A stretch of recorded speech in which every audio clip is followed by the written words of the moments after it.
exhaling slowly. Release your hands. Again, some of them are complaining that it's paining. So as I said, do it as per your capacity. If it is paining, you can relax. You do only 2 times. Okay, if I ask you to run 10.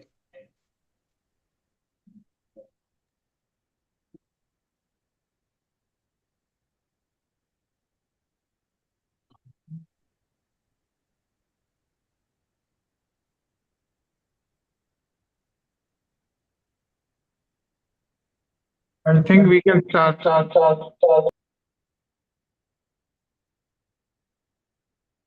Yes, so we begin.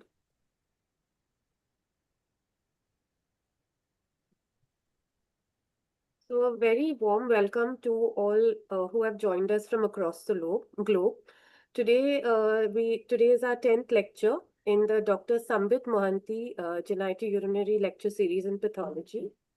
So it gives me great pleasure to introduce our chair for the talk today, a very dear friend and an expert genitourinary pathologist, Dr. Shivani Kandakuri.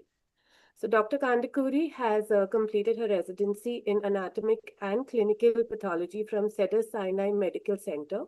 Subsequently, she pursued a fellowship in genitourinary pathology at Brigham and Women's Hospital in Boston.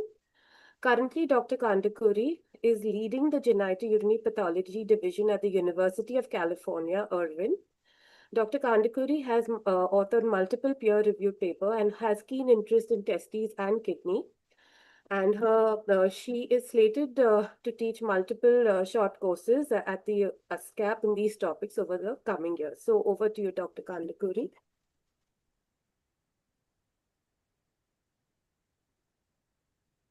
Hi, good morning, everyone. I'm glad to be here and looking forward to giving this course in November sometime. I'm happy to introduce Dr. Obaidy. He earned his medical degree from the University of the Dammam in 2012. Maybe I should turn my video on. Sorry. Dammam in 2012 and completed his pathology training in the US, including fellowships in head and neck, genitourinary and molecular genetics pathology at Indiana University and the Cleveland Clinic. His research focuses on renal tumor classification, including the first description and discovery of KRAS mutation in papillary renal neoplasm with reverse polarity, as well as the discovery of the EWSR1 FAT-Z1 fusion in thyroid-like follicular renal cell carcinomas. He has authored over 60 peer-reviewed publications, contributed to multiple book chapters, and presented more than 50 abstracts at major conferences. In 2024, he was recognized as one of the ASCP's top 5 of 40 under 40. Currently, he serves as medical director and staff pathologist at McLaren Health in Flint, Michigan, specializing in genitourinary, head and neck, and molecular pathology. Thank you so much for being here today, Dr. Al-Obaidy. We look forward to your talk. Hello. Yes, we can hear you. Okay, sorry about that. For some reason, all technologies are working against me today. My work computer crashed, and I was trying to use my laptop, and it's not behaving. That's okay. We can give you a couple of minutes. Yeah, I'll use the laptop. I don't want to try again with the. Let me see if I can share. Desktop. Can you allow me to share the screen? Can you do it? No, it says host disabled participation screen sharing. Anandi, is that something you need to fix? I think I had made you the co-host. Just a moment. Yes. Should he try now? Yes, I can. Okay, great. Yes, I see your screen. Yeah. You see it now? Perfect. Yes. Perfect. Yeah. Okay. Yeah, fingers crossed. So.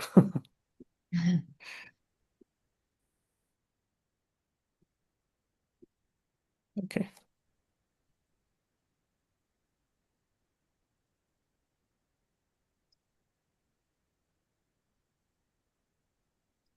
Um, we can't hear you. Are you speaking? No, I'm not. So Oh, okay. yeah, I think Getting we started? can go ahead and get started. Yeah, I think we're Yes. 5 minutes over time. So yeah.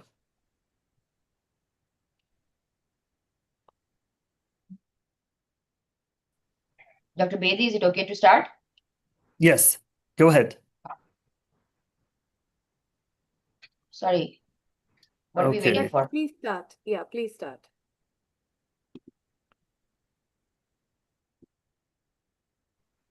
Yes, let's go ahead. Yes, I'm not, let's do it. okay. Okay. Ring in the pinky finger, left hand, likely postmortem. Evidence of animal interference.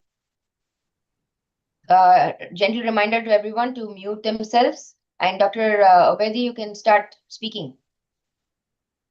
Okay.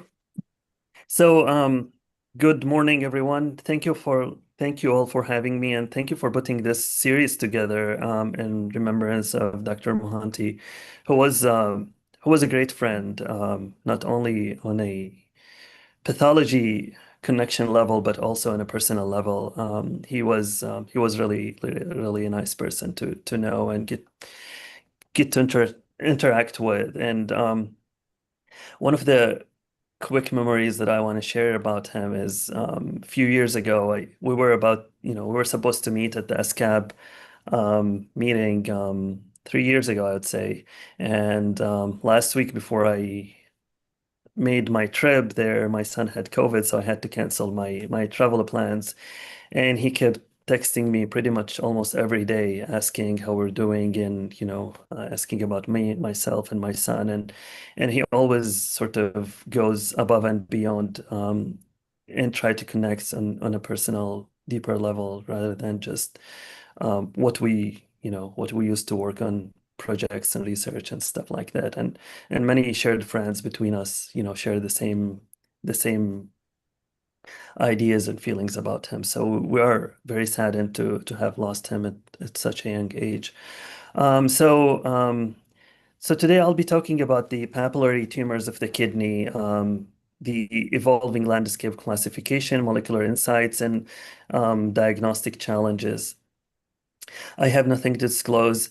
And the outlines for my presentations are a few words about the epidemiology of renal cell carcinoma, the molecular pathways, the evolving history of papillary renal cell carcinoma, and the subtypes of papillary RCCs, and then touch upon a few entities in the current WHO classification with the of RCC with papillary architecture.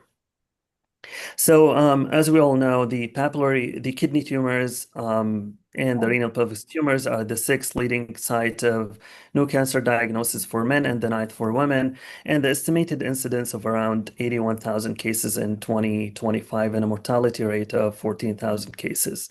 Most of these tumors arises from the renal tubules and are sporadic in nature. However, it's believed that 5 to 8% of these tumors are hereditary. Multiple risk factors have been associated with the development of renal cell carcinomas. Some of them are established, some of them are suspected, but among the established ones, the most important ones are the cigarette smoking, excess body weight, hypertension, and familial cancer syndromes. And the most common one of them is the von Hippel-Lindau. And for our purposes, hereditary papillary renal carcinoma as well. Now, looking at the molecular pathway, it's quite complex. I'm not going to go into details about this, but you can see a lot of alterations. Somebody said anything? I think they have to mute. Please mute your Okay. phones, everyone. Yeah, I just want to make sure everybody can hear me okay. Um, so yeah, the molecular pathway is quite complex, and looking at this diagram, you can see multiple gene alterations that can occur in multiple subtypes, and the most important for our purposes, the MET alterations in papillary renal cell carcinoma. And another important feature that we can see here is that many of these tumors go through the hypoxia pathway, including the TSC1 to mTOR pathway complex, the chromophobe RCC, the FH and SDH deficient, and they are all believed to converge around the hypoxia pathway. Now, looking at the first classification system for the for kidney tumors, from the WHO, it was published in 1981, and it says one of the two important sentences they mentioned in that classification. It will of course be appreciated that the classification reflects the present state of knowledge, and modifications are almost certain to be needed as experience accumulates. And this classification at that time was based primarily on the microscopic characteristics of tumors, and therefore it was concerned with the morphologically identifiable cell types and histologic patterns as seen with conventional light microscopy. So it's not surprisingly to see that that classification system contained only adenoma and renal cell carcinoma, which was further divided into clear cell and granular cell types. And anything that did not have that characteristic cytomorphologic features was included into others. So why do we even care?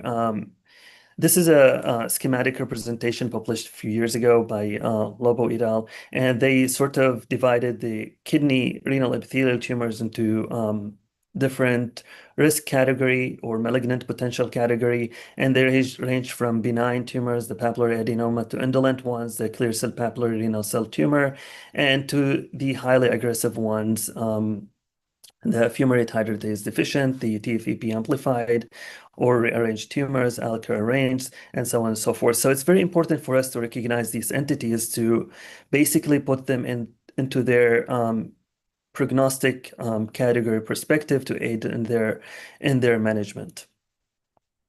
Looking at the papillary tumors themselves, one of the first few reports about the papillary carcinomas, it was reported in the 1960s in the Journal of Urology, and they described 6 tumors and they labeled them as papillary tubular adenocarcinomas. And of course, they were based on the morphology, so they had benign and malignant tumors within these 6 cases described. And a few years later, another paper came out that described 5 tumors, and again called them papillary adenocarcinomas, and 2 benign, 3 malignant. However, the term of papillary renal cell carcinoma, one of the first, if not the first study that came out using that terminology was in Cancer in 1976, and they studied 34 cases of papillary RCC, and they compared them to 190 cases of non-papillary tumors. And interestingly enough, they described one of the important features that we still, up till now, we teach to our residents and trainees, which is the macrophage infiltration in these tumors. They also found that these tumors with the papillary architecture have the better overall survival. 5-year survival rate was over 85% when compared to non-papillary tumors, which was reported around 52%. So from there on, the term papillary renal cell carcinoma, it accounted for around 15% with male predominance, and multifocality and bilaterality was reported more commonly in patients with hereditary syndromes, and the most common one is with the hereditary papillary renal carcinoma, which is characterized by the MET germline mutations. So from there on, the papillary renal cell carcinoma included many entities, such as the prototypical, what we call now papillary renal cell carcinoma. It also included the translocation carcinomas, the fumarate hydratase renal cell carcinomas, and many other entities. So all of these entities were lumped into the diagnosis of papillary renal cell carcinoma. However, in 1997, Dr. Dillahunt and Ebley had studied 105 cases of papillary renal cell carcinomas, and they divided them into types 1 and type 2 based on the morphology and basic immunohistochemical panel. And that subtyping into types 1 and type 2 had been adopted by the UICC in Europe and the AJCC in the US, and that's basically served as the first classification of renal cell tumors. And type 1 and type 2 included into that category. And that classification system also was adopted, was published in 1997. So again, at that time, type 1 tumors was comprised of these tumors with fibrovascular cores and covered by these cells with more basophilic cytoplasm and more uniform nuclei with no higher grade features. While type 2 tumors was composed of these papillary tumors with more abundant eosinophilic cytoplasm containing higher grade nuclei. So by immunohistochemistry, the prototypical types, type 1 and type 2 tumors is characterized by diffuse keratin 7 positivity. However, looking at type 1 and type 2, we can know that type 1 tumor is almost always characterized by keratin 7 positivity. However, type 2 has more widespread labeling with the keratin 7 that ranges based on studies from 10 to 50 or 60%. So if you're dealing with an oncocytic tumor and you're suspecting papillary RCC, relying on keratin 7 itself is not really helpful because it's more often than not, it can be keratin 7 negative. Other markers, MCAR, CD10 are usually positive, and GATA3 is usually or should be negative in these tumors. Oh, sorry.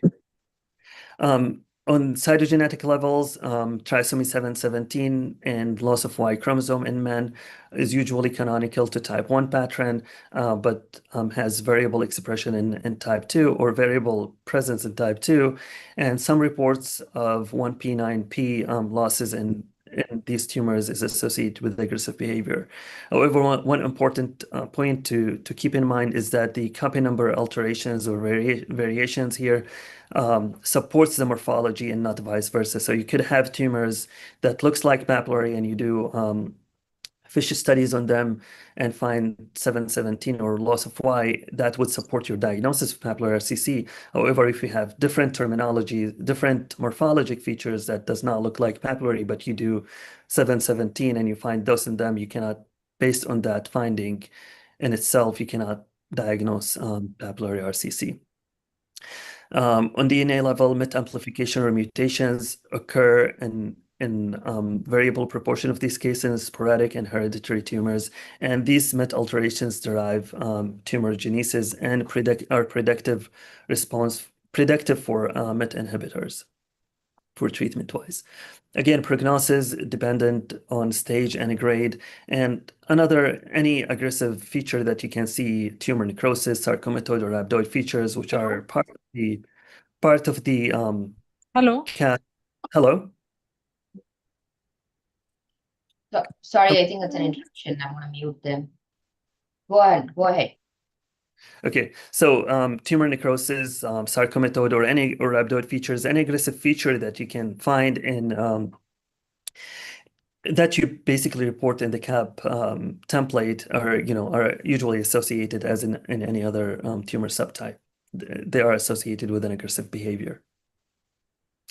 So from the UICC AJCC, the classification was carried on to the 2004 WHO classification system, and the type 1 and type 2 subdivision in the papillary RCC was carried on, and that also was carried on into the 2016 classification system.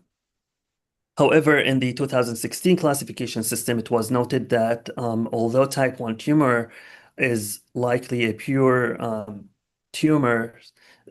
set of tumors, however, type 2 is characterized by multiple heterogeneous group of tumors and may not represent a standalone or an entity in itself combined with the papillary, but rather a heterogeneous group of tumors. And that was based on the findings by the TCGA group in their paper that was published in the New England Journal of Medicine 2016. And they did a comprehensive molecular characterization of papillary RCC, and they found that although type 1 is a pure kind of tumors. However, type 2 is more consistent of at least 3 subtypes based on the molecular and phenotypic features. That was also found in another paper that was published by MSK-CSC group in 2022, where they looked at the papillary renal cell carcinomas, different clinical and pathologic features, and they found that the presence of type 2 morphology, either alone or as a percentage per tumor, does not reach a statistically significant level in the progression-free survival or cancer-specific survival. It's rather the other characteristic features, the tumor size, the presence of necrosis, the stage, the grade are the more determinant of the outcome rather than the presence of type 1 or type 2 tumors. So based on these findings, the current WHO classification system recommends against the subdividing the papillary renal cell carcinomas into types 1 and type 2, and recommends using only the term papillary renal cell carcinoma. However, for the first time, they recognized that there are some other subtypes of papillary renal cell carcinoma, including the biphasic squamoid alveolar renal cell carcinoma, the Warthin-like papillary renal cell carcinoma, the papillary renal neoplasm with reverse polarity, and when it was first published a few years ago, 2022, they included the biphasic hyalinizing pseumomatous RCC, and then they removed it from the subtypes of papillary RCC subsequently. So the biphasic squamoid and alveolar RCC is an entity that was first described in 2012 in 2 cases, 1 man and 1 woman, and both cases had benign clinical course, and in low power these tumors have a solid appearance. However, zooming in on a higher power, you can appreciate that these tumors have a biphasic morphology of larger cells surrounded by these smaller cells morphology. And frequently you would see embryoloblaces and focal oncocytoma-like areas. However, by IHC, by immunohistochemistry, these tumors have similar immunohistochemical profiles when compared to the usual papillary renal cell carcinoma, with PAX8, keratin 7, and MCAR and Vimentin positivity. And in a paper published 4 years ago, in modern pathologies, they looked at 17 tumors, 10 in men and 7 in women, and 1 patient died of disease, 13 did not have any evidence of disease, and 3 lost follow-up, which is sort of comparable clinical course to those usual papillary renal cell carcinomas. And in their studies, they found that the presence of trisomy 7 is almost comparable to the literature in these tumors. And interestingly, the MET mutations far exceeded those reported in the literature, and they found it in almost half of their cases reported. So it's more likely than not, these biphasic alveolar and squamoid papillary RCC are basically a subset of papillary renal cell carcinomas rather than a standalone entity. And one of the important immunohistochemical stains that is reported to be helpful in these entities is the cyclin D1, which highlights the larger cells in the tumor, quote-unquote, the squamoid areas. This is from my home city in Qatif, in the island called Tarut, in the eastern province of Saudi. And this is it's called Tarut Castle. The basis for the castle dates back more than 3,000 years ago, and the structure of the castle itself is 500 to 600 years ago. And again, in an island called Tarut, which is the goddess that was worshipped thousands of years ago in that area. Warthin-like papillary renal cell carcinoma, as the name implied, it has great resemblance to the Warthin tumors in the salivary glands, and the was reported in 2011 by Dr. Henri Hess, who sadly passed away also at a younger age a few years ago. And he did tremendous work on kidney tumors. And he described these tumors in 8 men and 3 women, and 3 patients died of disease. And again, one of the key morphologic features in these tumors is the presence of dense lymphocytic infiltrates within these stroma. However, looking carefully at these tumors, you can see that they don't represent in themselves a standalone entity, but rather they share the dense lymphocytic infiltration in the stroma. By immunohistochemistry, they share almost identical immunohistochemical profile to the usual papillary nasal carcinoma. So it's believed that they also represent a subset of papillary nasal carcinoma rather than with a dense host reaction rather than standalone entities. This is a photo of us with the great Sambit in Florence, Italy. 3 or 4 months before, sadly, Sambit passed away. And we went to an ice cream shop there, and Anchor made a joke about me trying the coconut ice cream because I haven't tried it before and I was opposing to, and he was making a joke like for me getting convinced to try it is like convincing Gubs to grade the intraductal carcinoma to the Gleason score of prostate cancer. But one of the fun memories we had about Sambit is that we all of us had cubs. He was the only one who had a cone, and it was melting all over his hand. So we had fun time that time with him. The third subtype in the current WHO classification is the papillary renal neoplasm with reverse polarity. One of the few first examples that I found when I was preparing for the presentation is this picture, which was published in the 1981 first WHO classification system, and they had put it as an example of an adenoma. Again, tumors, papillary nasal carcinoma tumors was subdivided into types 1 and type 2 in 1997, and type 2 was found during that time to have worse prognosis when compared to type 1. However, in 2003, Al-Obaidy et al. From France had found that some subset of tumors with oncocytic features had favorable prognosis and called those oncocytoid type papillary renal cell carcinoma. And then 2005, Lefebvre from France, from the same group as Al-Obaidy, had reported 10 more tumors and changed or used the terminology oncocytic papillary RCC. That terminology, oncocytic papillary RCC, had been adopted in many papers that came afterwards, and until 2017, when Dr. Salib et al. From the University of Toronto had studied papillary nasal carcinomas, around 110 cases, and subdivided those tumors into 4 subtypes based on the morphology, immunohistochemical, and molecular characteristics. And in that paper, they found a peculiar subset of tumors that is formed by these thin papillary structures that are covered by oncocytic cells with characteristically apically located nuclei. And they proposed the terminology of papillary renal cell carcinoma type 4 or oncocytic low grade. Now, looking back at all these papers from 2005 onward, we can see these tumors with the similar sort of characteristic morphologic features, the papillary architectures with oncocytic cells and characteristically apically located nuclei.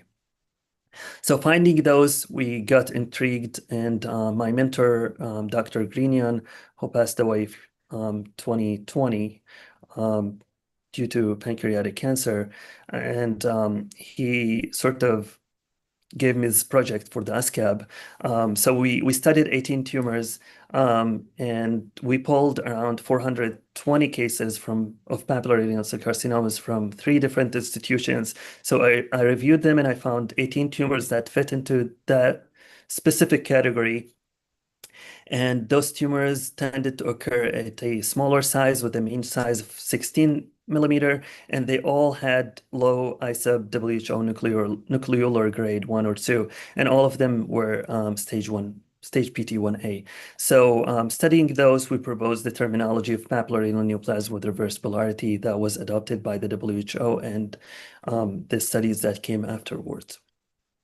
Again, this tumor is characterized by these uprising papillary structures lined by or covered by oncocytic cells that have characteristically apically located nuclei. That was their characteristic morphologic feature. By immunohistochemistry, they were also unique in that they are always positive for GATA3 and L1CAM, and those two markers are distal convoluted tubular markers, and they are negative for Vimentin and Emacar, contrasting with the usual type 1 and type 2 tumors.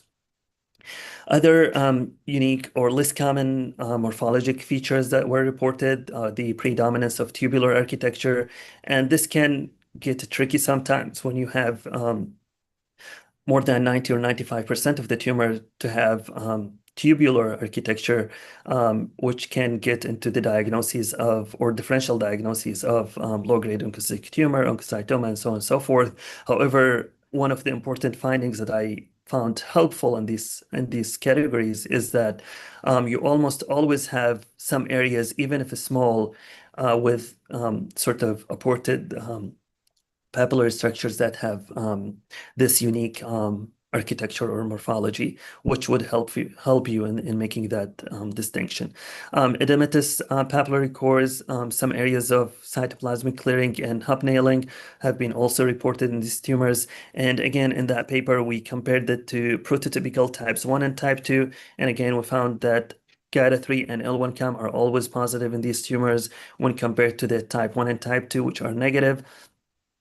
There's one case here that was positive for L1CAM, but retrospectively, we found out that that specific case was, in fact, a fumarate hydratase or HLRCC associated RCC and not type 2 papillary RCC. And that's, that also is the opposite for Vimentin and Emacar. These are always negative for the reverse polarity are always negative for Emacar and Vimentin. And one important note that I want to mention is that if you have Emacar positivity in this tumor, when you look at it and you compare it to the distal tubules, the background distal tubules, you will see the same intensity of staining. It's usually weak, blush-like staining and not strong as you would expect in type 1 papillary tumors. So finding that unique morphology and immunohistochemical pattern, we tested 10 of these tumors with adequate tissue blocks. We tested them with next generation sequencing, and surprisingly enough, 9 of these tumors had mutations in the KRAS pathway, and KRAS and BRAF are mutually exclusive. You cannot have both mutations in the same tumor.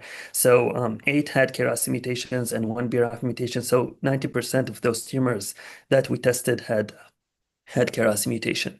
So again, finding this interesting finding of KRAS mutation, it was the first tumor described in the kidney with recurrent KRAS mutation.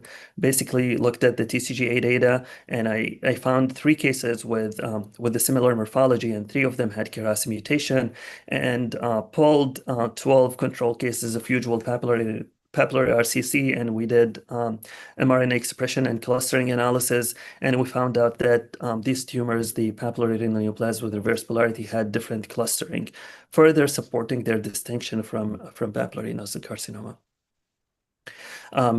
Another study that came a few months after ours, and they looked at 30 cases of the reverse polarity neoplasms, and they found KRAS mutation in 93% of cases, and they looked at the 49 cases of papillary nodular carcinoma, and none of them had KRAS mutation, further supporting that the KRAS mutations is a unique finding to the reverse polarity neoplasm and not a common finding. Again, I was looking at kidney tumors, non-neoplastic kidney tumors for another study, and I found few tumors that were sub-centimeter incidental non-mass forming ones, and they had sort of the same morphology as the reverse polarity neoplasms. So I pulled 50 cases of those, total 50 cases, and sort of did KRAS mutation in those. And I interestingly found, I shouldn't say we interestingly found KRAS mutation in one tumor that measured 0.6 millimeters. So that KRAS mutation, we found out the KRAS mutation was an early finding event in the development of the reverse polarity neoplasm. This was an international study that included many great colleagues. This is an art drawing from my son. He loves anime, or I should say used to, but so briefly or quickly about other renal tumors with papillary architecture, we have the biphasic hyalinizing tumors, was published 5 years ago. And as the term or the name implies, it's a biphasic morphology with hyalinizing areas and some momentous areas, and it's found with this biphasic morphology of larger cells and smaller cells, and with a lot of hyalinized areas and some momentous areas as well. And it can have papillary architectures. And characteristically, these tumors have all the 8 tumors that they described had an F2 mutations. Again, this tumors was first lumped as a subtype of papillary renal cell carcinoma. Now it's considered as a provisional entity, which is the same case as the papillary neoplasm with reverse polarity. It's still included in the papillary RCC, but it's likely than not will be pulled out of the papillary RCC in the next update. Another paper that came out looking at the NF2 mutations in the renal cell carcinomas, and almost all of them or most of them had aggressive disease. So for the sake of time, I'm gonna try to move quicker.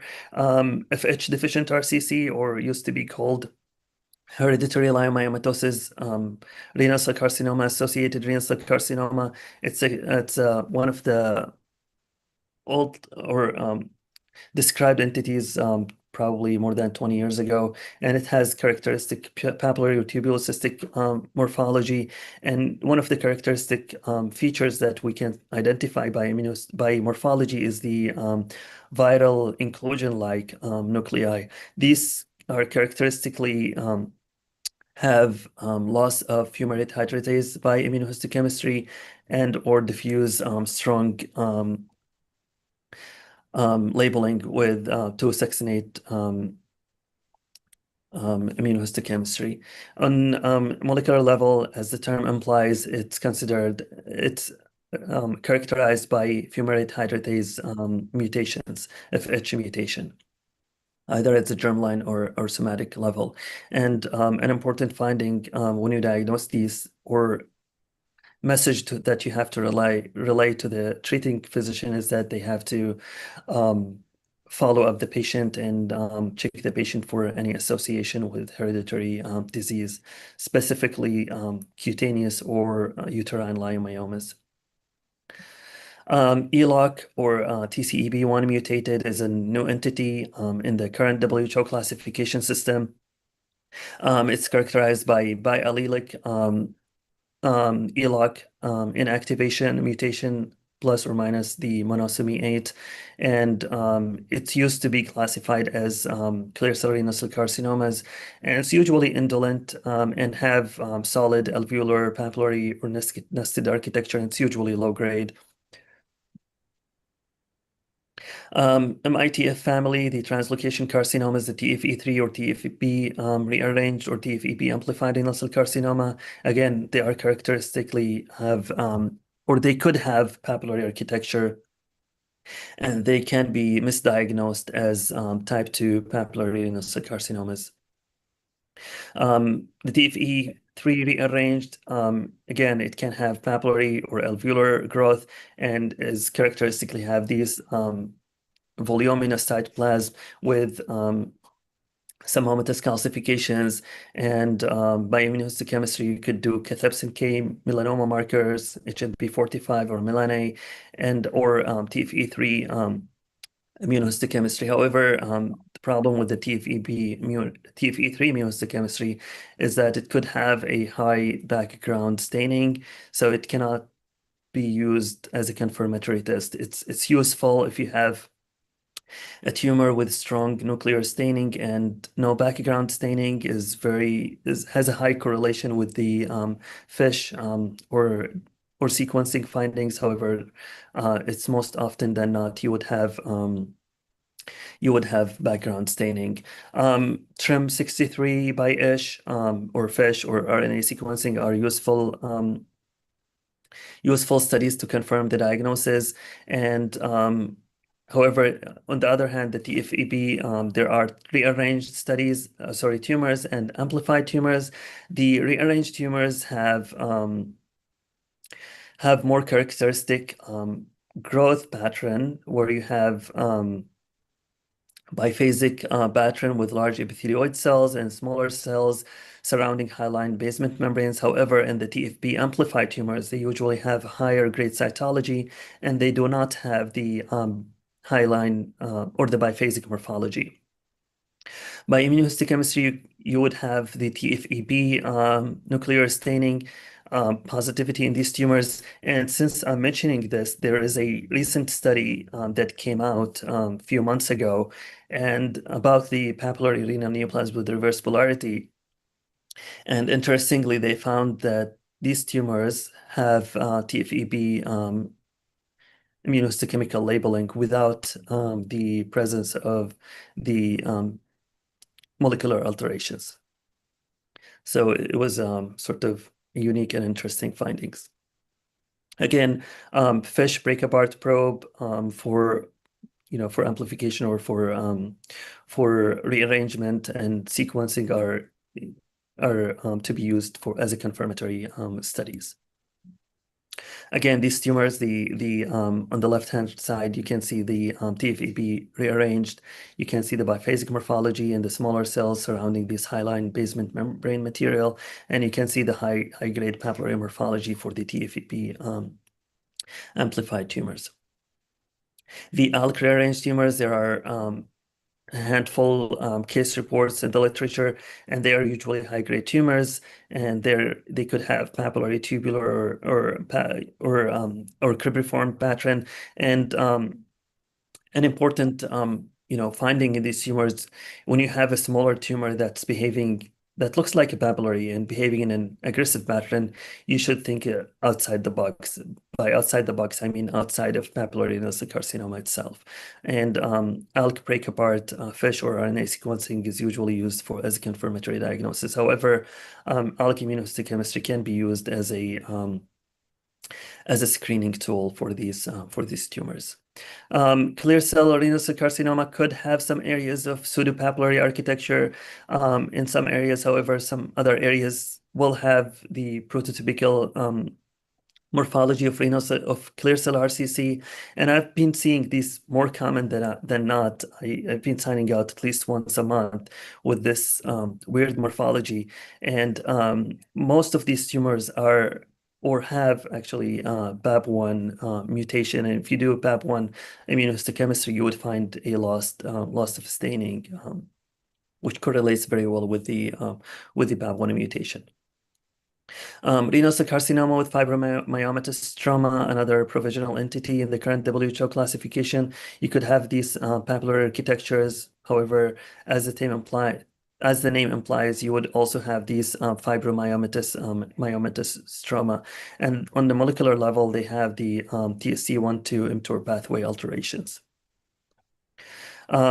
You cannot talk about papillary tumors without talking about the elephant in the room, the clear cell papillary renal cell tumor, which used to be called carcinoma. Now, in the current WHO classification, they changed the terminology into tumor, and it has a characteristic molecular or immunohistochemical profile of diffuse keratin 7 labeling and cup shape carbonic anhydrase 9 by immunohistochemistry. They do not have MET alterations, VHL alterations, or TSC1, TSC2 mutations as well. And it behaves in an indolent fashion. There are no reported metastatic cases to date. However, I shouldn't say to date, but there is a recent paper from Mayo Clinic where they had a matching liver tumor and a kidney tumor, and both looked identical to each other and to the clear cell papillary no cell tumor. And they sequenced it, and the sequencing was matching in both, and they both did not have the VHL or mTOR pathway alterations. So there are very, very rare reports. I don't know if it will end up sort of similar to the oncocytoma, where it's a benign thing, but you could expect, or rarely could have some metastases. We'll see how this would unveil itself or reveal itself. This is drawing from my son for Messi World Cup. World Cup, 22.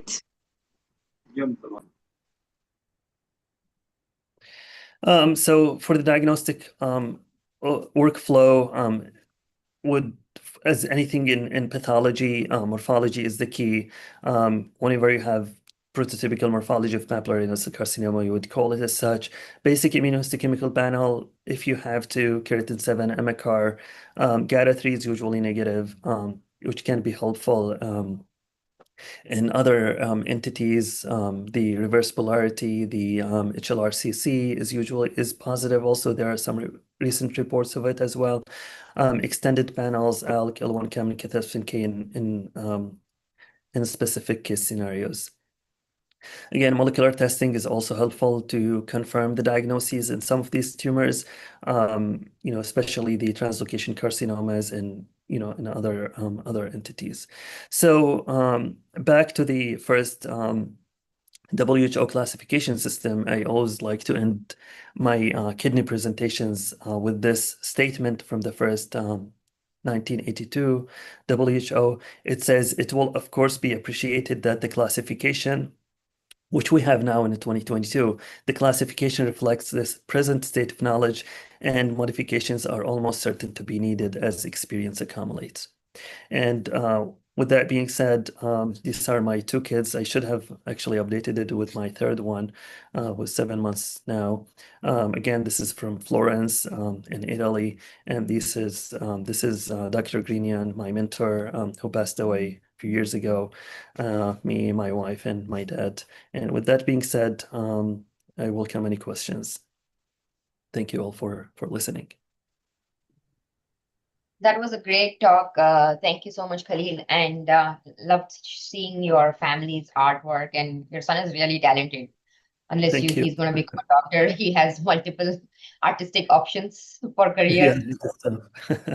yeah, he took And it from my congratulations. so all of her family, her mom, her sisters are all artists. So actually, one of the photo that I shared, one of the first ones that why do we care? This is my sister-in-law. Yeah. I told her I'm gonna steal this from your from you, use it for my Oh, presentations.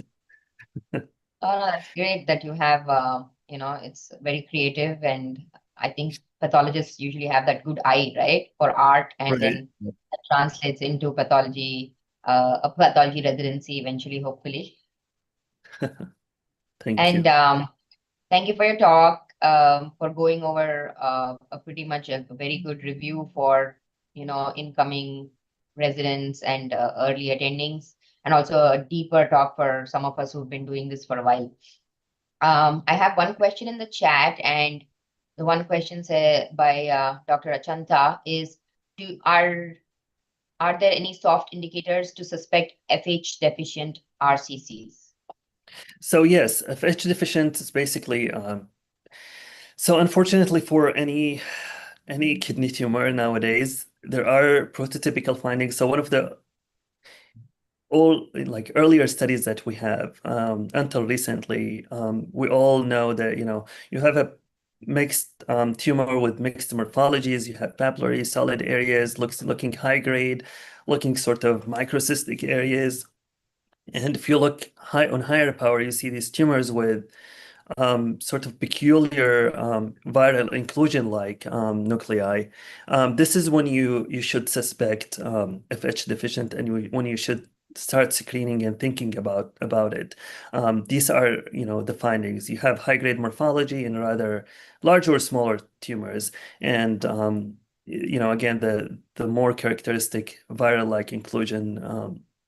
And sometimes you might find this only in focal areas. Like one of the few examples that I've seen in the recent years looks like usual papillary, but you zoom in and you keep looking around and zooming, cruising around, and you find some areas that looks more of typical viral-like nuclei, and then you would that's the usual helpful findings.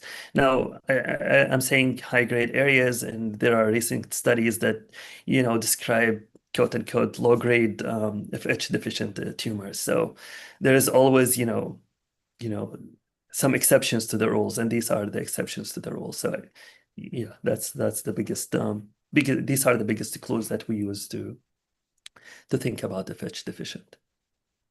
So then to summarize, you're saying there have to be high-grade features, there have to be necrosis, these owl eyes or prominent nuclei that are seen in the tumor cells, which are typically highly eosinophilic tumor cells. Right. So yeah, these are the usual typical things that we look for FH deficient. Got it. Another finding that, if you have lesser of high-grade tumor, and keratin 7 is usually negative in those as well. So when you have keratin 7, negativity, you should, again, if you remember from my talk, when I said type 2 tumors are usually less commonly positive for keratin 7, but these are usually what should open your eyes, wider when you have them, less than typical, I would say. So CK7 is definitely one of the stains that you rely on and get for all of your. That we use for these tumors, yes. So there's a question from Ankur. In today's era of knee-jerk sending NGS on kidney tumors, how many labs don't report copy number, which can also be helpful, especially for papillary RCCs? What are your thoughts versus doing a trisomy 717 FISH only or in conjunction? So one of my hesitations on relying on 717, again, there's a sentence in my presentation today. You cannot rely on copy number variation in diagnosing papillary RCC. Now, the first few reports, like when we look at the 717, and when it was reported as a characteristic feature in papillary RCC, was based on the early report. So it was the only molecular study that we used to have. So now at this modern era now, would you compare your findings, the molecular NGS finding, to what you used to report as papillary RCC with 717? So my thought is that not all of what used to be reported as papillary RCC with 717 are in fact, are the same as the papillary RCC now. So I think there's sort of more emphasis and more weight what is being put on the 717 in the current time and date, based on the previous older studies that, when we used to have only the copy number alterations by basically more or less karyotyping at that time. And just as a thought, I also do sometimes head and neck, and one of the cases that I had a few years ago, I had mucoepidermoid carcinoma that has characteristic MAML1, CRTC1 mutations. And now all the cases that used to diagnose these tumors look at the FISH for MAML2 break apart, but they don't look at the partner. So what if the major partner is the CRTC1, not the MAML2? You know what I mean? So we are so focused on one part of the story, but we're not focusing on the other part. So yeah, I'm really reluctant on relying on 717 in itself for the diagnosis of papillary RCC. Yeah, it's very helpful when you are suspecting it and you want something to support it, but in itself, I wouldn't myself send something, for 717 as a marker for papillary RCC for that reason. Thank And it you. was reported, yeah, 717 was also reported in subset, in a few examples of Wilms tumor, for example. In the papillary renal neoplasm with reverse polarity, like our first study, we had found 717 and Y in those tumors, but every other level, morphology, immunohistochemistry, molecular level, everything was different except for the 717. Okay. Okay, I hope that answers Dr. Sangoy's question. I have another question. You mentioned that TFE3 is not specific for TFE3 arranged RCCs. Subset of AML harbor TFE3 positivity and rearrangement as well. But just wondering, what is your experience to distinguish TFE3 rearranged RCCs and TFE3 rearranged AMLs? Would PAX8, Desmond, SMA be useful in this setting? PAX8 This is is a question the by Dr. Ren. PAX8 is the most useful marker in these, reported across the papers. TFE, yeah, I would rely on PAX8. I actually had there is a paper that came out, I think last year, by Dr. Argani, who looked at the AML PCOMA, or sorry, TFE3 PCOMA. And they specifically mentioned the PAX8. I had a case shortly after, and it's published as a letter to the editor at the AJSP, and it was an AML as well, and PAX8 was positive. And one of the, since we're mentioning it, one of the deceptive features is that it was GATA3 positive, that case. So, it's just throwing it out there. But PAX8, back to your question, PAX8 is the most helpful. Okay, that's useful. So, in your practice, do you find that you are getting core biopsies of these masses, or do you frequently get resections? I do get a mix of both. I do have papillary, I mean, biopsies and resections as well. And so can you it's kind of just quickly elaborate on what is the basic panel you would get on a core biopsy? Because I think frequently we do get it, and as core biopsies, these papillary lesions, and we really don't know where to draw the line. As sure. Dr. Gul's talk will say, should we throw the kitchen sink at these papillary Right. renal tumors? So if I look at the papillary tumors and I see like a typical example, textbook example of papillary type, quote unquote, type 1, we should not use it anymore, but type 1 tumors, I don't usually stain it. I just call it papillary. I use the term preliminarily grade 1 or 2 or 3 or whatever. But if there's anything that deviates from that, oh yeah, I mean, we're talking about biopsy also, I have to mention this. We have to make sure we check with the radiology and make sure it's, the size is more than 1.5 cm. If it's less than 1.5 cm, we cannot call it papillary renal cell carcinoma based on a biopsy. So that's an important point that, to mention here. Then if I have anything deviates from the usual finding, then I would throw in, for example, keratin 7 and AMACAR, for example. And we start from there, when it gets, more atypical, then I would have to dig more into, to the immunohistochemistry and workup, basically. So what do you include in that panel?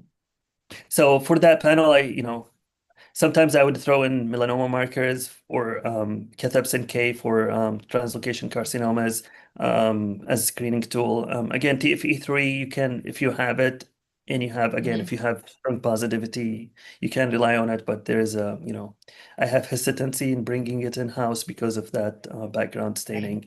I would include, for example, sometimes if there's some areas of clear cell morphology, I would include CD10, carbonic anhydrase 9 for the clear cell papillary or fibromyomatosis stroma. So it's really scenario specific. If you have these clear cell areas, then you would think outside of just papillary. If you have more oncocytic areas, you would think more of TFEB, for example, or reverse polarity GATA3 also, if you have areas that looks like GATA3 positivity. So I also include GATA3 in my panel. So So in your experience, are you able to classify it, or is it more of a papillary neoplasm C comment situation? And I usually am able to classify it. That is because, statistically wise, out of 10 cases, you would get Right. 8, if we're talking about papillary itself, out of 10 cases, you would get, you would have 8 usual papillary, and then 2 you would have to work up further. One of them would be, another prototypical example of something, and then one you would have to send it for fish or something like that. But it's not very common that I have, in the last 3 years, there was only one case that basically we sent for fish for TFE3. But other than that, it's usually, Moving over to ELOC versus ELOC tumors. So in my experience, when I see a clear cell tumor with these fibrous bands, are you headlining it as RCC, FMS, C comment? In the comment, can you work it up for ELOC, or the urologist always ask for a ELOC NGS workup? So the way I handle these, I do not have sequencing, but my previous institution, I used to have next generation sequencing. So the way I handle these, I would call them renal cell carcinoma, NOS, C comment. And in the comment, I would put like this huge comment about the morphology, the immunohistochemical finding, blah, blah, blah. And then I would add a paragraph saying the morphology of this looks like fibromyalgia stroma. However, TSC, ELOC tumors have shared morphologic and immunohistochemical characteristic, and distinction between those relies on sequencing. If you want us to send it for sequencing, we could do that. If you don't, please follow the patient up based on the grade and stage, basically. That's how I would handle it.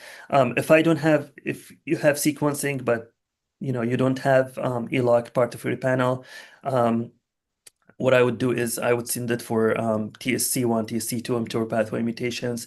If you have those mutations, then this would support your diagnosis of fibromyalgia stroma and argues against the ELOC, basically. But if you don't have that present, then you're stuck with this basically comment of usually the clinicians are, they don't go crazy about it. They're usually satisfied because at the end of the day, those tumors are usually indolent. They would follow them up with radiology anyways, and 1 year, 6 months, 1 year, 2 years, 5 years, and so on and so forth. So, and their kidney tumors are usually, surgically treated, basically cured, quote unquote. Right. So they're usually happy with that.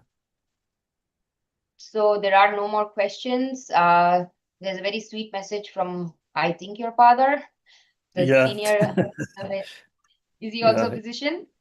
No, he's not. He's retired mechanical engineer, and now he is pursuing his passion as a personal coach and emotional Oh, that's intelligence. perfect. I'm Blah, so blah. glad he was able to participate and watch his son talk. It's always a matter of pride. So Thank you. congratulations on your new family, and thank you so much for being here and giving us such an amazing review of Thank all you of so the much. papillary tumors that plague us on everyday cases. Thank you so much. Thank you for the event. And thank you for everyone for attending. Thank you, Dr. Thank you, Obaidy. everyone. Thank you, Dr. Shivani. I have posted the meeting link for next session that will be by Dr. Shivani on 10th of November on the topic an algorithmic approach to the evaluation of testicular germ cell tumors. And you can click on the link and register right now. And also I have shared the link for the recording of this session also. Thank you, Dr. Bedi. Thank you, everyone, for joining. Thank you so much. Have a great day. Thank you. Bye. Thank you. So with this, we end today's session. Yes. Thank you. Thanks, Anandi. Yes. Thank you, Anandi. Thank you, Dr. Bedi. Thank you, Dr. Al-Obaidy, and thank you, Dr.